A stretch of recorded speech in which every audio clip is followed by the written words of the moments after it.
ao Brasil. A China acaba de lançar a sua primeira nave espacial tripulada com uma mulher, uma cosmonauta, né? E há 50 anos a China era um país que, nas feiras, as mulheres eram vendidas junto com os animais. O Brasil, nesse período, não encontrou o seu ponto de desenvolvimento, a sua alavancagem, embora lá na década de 50 nós tivéssemos iniciado um novo modelo de educação, um programa nuclear. Mas hoje, tanto o programa nuclear quanto o espacial brasileiro estão, digamos, patinando, muito embora nós tenhamos condições naturais de lançamento de naves espaciais muito propícias. Onde é que está o problema? Eu vou dizer, na minha ótica. Primeiro, nós não demos o apoio devido às instituições, institutos de pesquisa que produzem as naves espaciais, que produzem o uso de energias alternativas, inclusive nuclear. Então, não demos aqui. Agora, isso não é o mais grave. O mais grave é que aqui embaixo nós não tivemos um sistema universitário dinâmico. Basta dizer, na linha do que o Marcos Formiga sempre insiste, que nós temos uma maioria de estudantes das humanas. Esse país, como Coreia, é o contrário. A quase totalidade está nas engenharias. Então, aqui a gente não criou a base. Agora, isso acontece porque o ensino médio é deficiente. E o ensino médio por causa do ensino fundamental. Aqui é que está o problema. Em dois sentidos. Um, porque poucos terminam o ensino médio. E outro, porque os poucos que terminam o ensino médio ruim. Eu estimo que no máximo 20% terminam um bom ensino médio no Brasil. De algumas escolas muito especiais, em geral, privadas. Ou as escolas federais, por exemplo. Ou aqui ali uma boa escola pública em alguma cidade que conseguiu fazer. Então o problema está em você aproveitar todos os cérebros do Brasil, todos. Daí selecionar os melhores e organizar os melhores cérebros. Buscar talento, como nós temos discutido no nosso grupo. O papel da universidade é identificar talento e depois fazer o talento florescer. Aí depois se organiza isso em institutos, seja para lançar naves espaciais, seja para fazer as outras pesquisas na área de nanotecnologia e todas as outras. Agora, isso exige uma universidade diferente, uma universidade que trabalhe multidisciplinarmente, que trabalhe em rede, todas elas trabalhando juntas, através dos computadores. Mas o básico está na base, na educação básica, que é a falta de ter uma educação de todos cheguem ao final com um bom ensino médio. Agora, depois de falar isso do ponto de vista do futuro conhecimento, vamos falar um pouco do ponto de vista social. Além de ser má a educação básica, ela é muito desigual. Então, ela é uma fábrica de desigualdade. A educação básica hoje no Brasil, ela é uma fábrica de atraso para o país e de desigualdade para a sociedade. Ela tem que ser muito boa e para todos.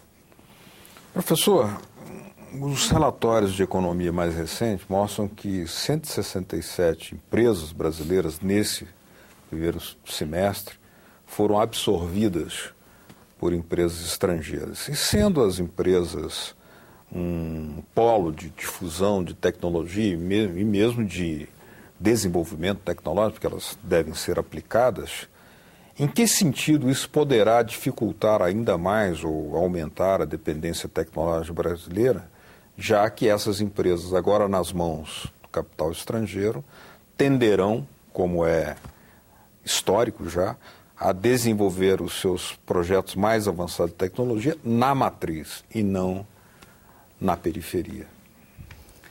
Olha, esse é um sinal vermelho, mas tem o seu lado também de sinal verde. Mostra que a economia do Brasil está se internacionalizando. Da mesma forma que empresas estrangeiras absorvem empresas nacionais, muitas empresas brasileiras estão se internacionalizando. Então isso é parte do fenômeno da globalização. E ele traz vantagens e desvantagens. Nós temos de filtrar essas desvantagens e fazer com que a globalização trabalhe ao nosso favor. Então não me amedronta assim, ou não me preocupa esse fato de algumas empresas serem adquiridas por outras.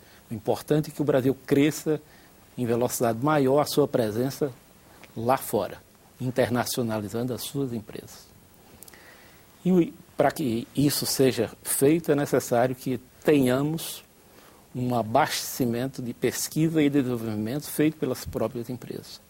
Mais grave do que isso é a perda relativa da importância da indústria.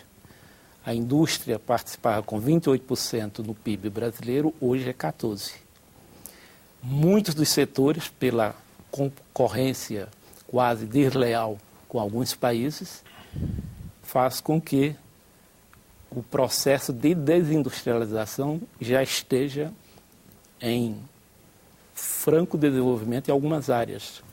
Móveis, têxteis, sapatos, as indústrias mais tradicionais. E como disse o senador aqui no início, voltamos à nossa tradição, um país exportador de commodities. Isso é que é grave. Precisamos ainda de exportar commodities, sem dúvida nenhuma, mas precisamos agregar valor à nossa indústria e ao nosso serviço.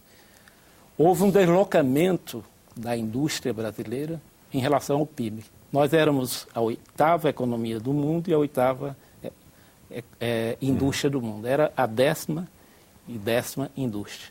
Hoje somos a 6ª economia do mundo e a 10ª indústria.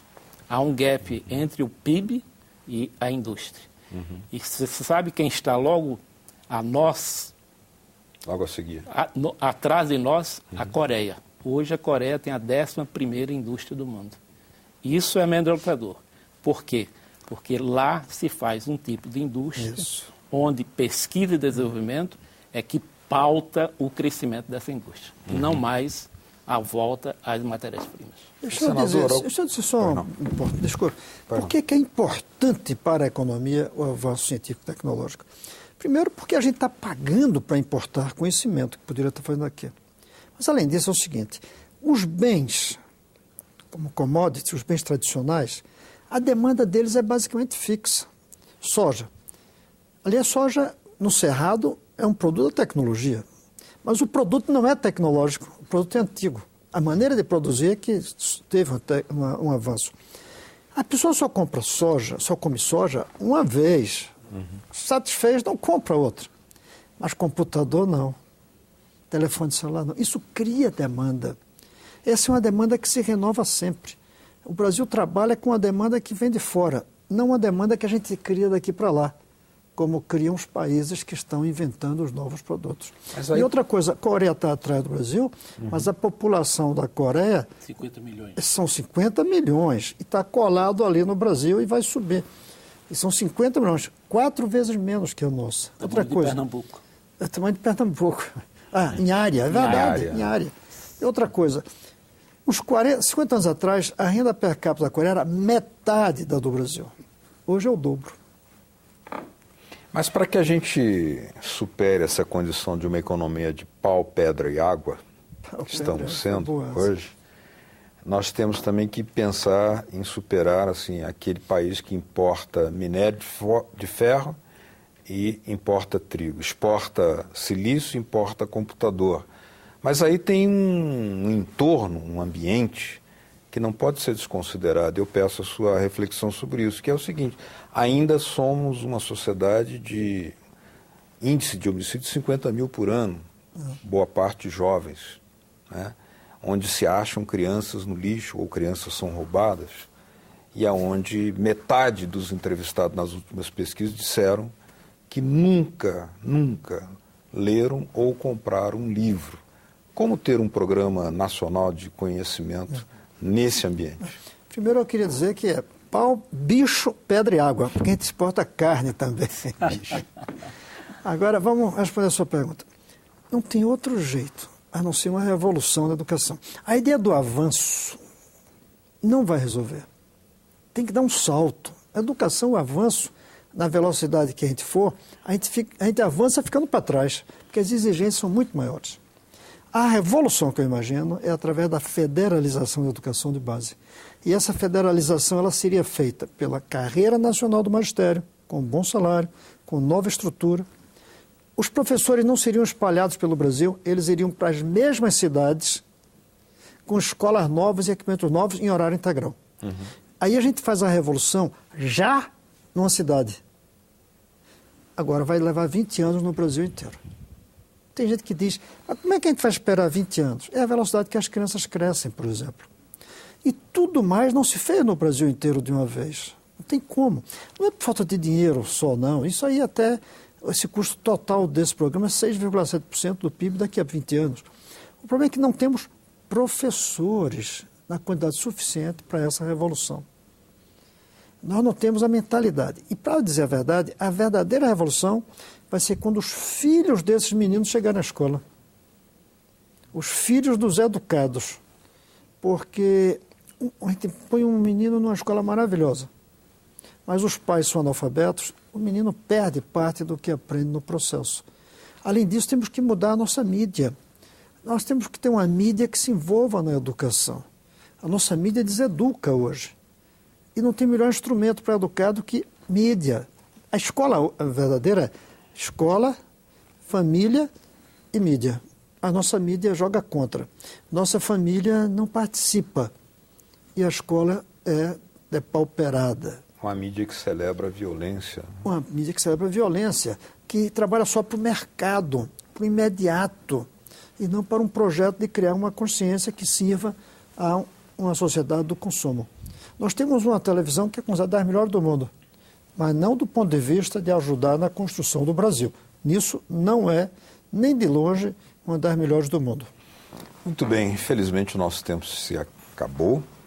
Gostaríamos de estender muito mais, aprofundar essas questões, mas agora, como o tempo é senhor da razão, só nos resta agradecer aqui a presença do senador Cristóvão Buarque, do PDT do Distrito Federal, e também agradecer a presença do professor Marcos Formiga, professor da Universidade de Brasília, e dizer que estaremos sempre abertos a dar continuidade a esse debate, porque eles são indispensáveis, essenciais. Muito obrigado a ambos por terem vindo.